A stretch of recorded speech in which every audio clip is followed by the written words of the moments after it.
গতকাল ICC champions ট্রফির final ম্যাচে ইন্ডিয়া 4 উইকেটের ব্যবধানে নিউজিল্যান্ডকে পরাজিত করে তৃতীয়বারের মতো তারা হ্যাটট্রিক চ্যাম্পিয়ন হওয়ার গৌরব অর্জন করলো।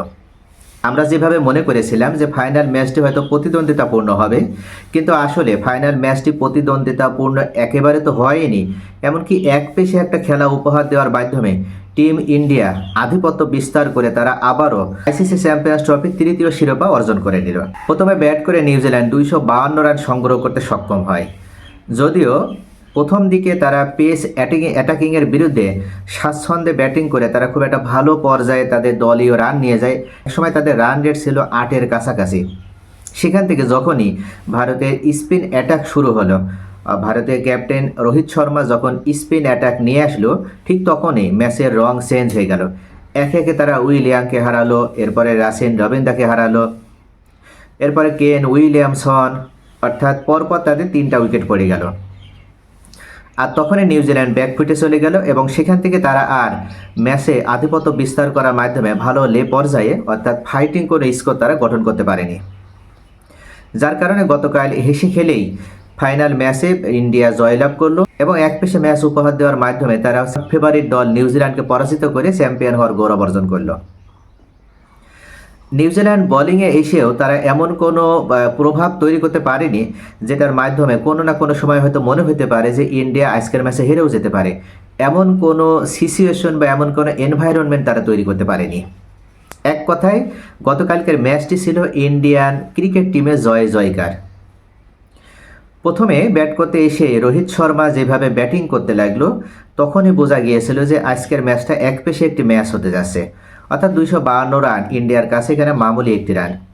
যদিও শুভমান গিল আউট হওয়ার পর ক্রিজে আসেন বিরাট কোহলি। এদিন বিরাট কোহলির সামনে সুযোগ ছিল এবার আইসিসি চ্যাম্পিয়ন্স ট্রফি 2025-এর এই টুর্নামেন্টে, এই বিশ্বকাপে সবথেকে বেশি রান সংগ্রহ করার, কিন্তু তিনি মাত্র 1 রান করে এলবিডব্লিউ আউট হয়ে গেলেন।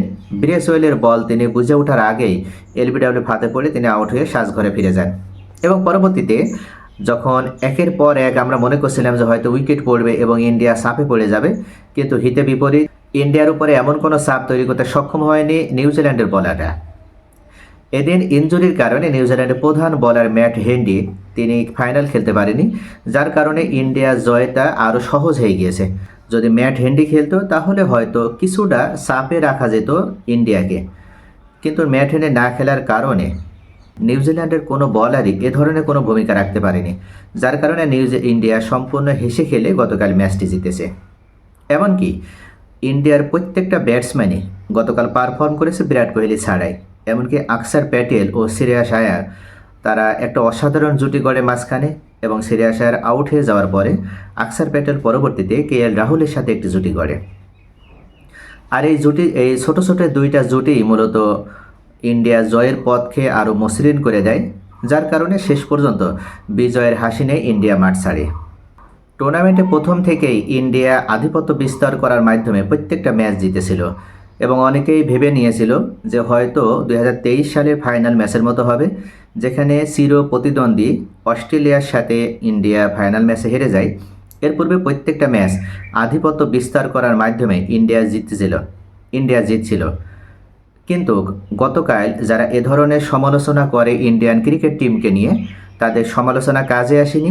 অর্থাৎ ইন্ডিয়া ঠিক একইভাবে 2023 সালের পুনরাবৃত্তি করে 2025 সালে তারা ফাইনাল ম্যাচে ওঠে। অর্থাৎ টুর্নামেন্টে গ্রুপ পর্যায়ের ম্যাচ এবং সেমিফাইনালে তারা আধিপত্য বিস্তার করার মাধ্যমেই ফাইনাল ম্যাচে ওঠে এবং ফাইনালও সেম একইভাবেই তারা তাদের জয়ের ধারা অব্যাহত রাখে এবং নিউজিল্যান্ডকে পরাজিত করে টানা তৃতীয় শিরোপা, অর্থাৎ আইসিসি চ্যাম্পিয়ন্স ট্রফি টানা তৃতীয় শিরোপা তারা ঘরে তুলল।